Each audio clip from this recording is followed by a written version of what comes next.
అదే విధంగా మనం బడికి పోవాలంటేనే తాండూరు పోవాలి. కానీ ఇవాళ medical college, engineering college, degree college, polytechnic college, ఐటీఐలో అదే విధంగా సైనిక్ స్కూల్లో నుంచి మొదలు పెడితే అన్ని 220 ఎకరాల లగచర్ల ప్రాంతంలో ఒక ఎడ్యుకేషనల్ హబ్ హైదరాబాద్ వాళ్ళు కూడా మెడిసిన్ చదవాలంటే కొడంగల్కి వచ్చేటట్టు.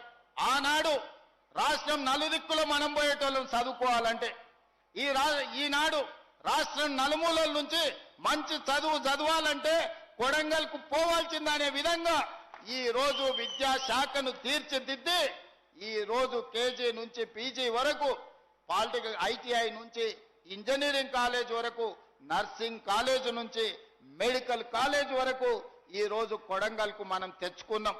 అత్యంత వేగంగా పనులు జరుగుతున్నాయి. సంవత్సరంన్నర తిరిగే లోపల ఇవాళ ఈ పనులను మనం పూర్తి చేసుకోవడానికి అవకాశం ఉంది.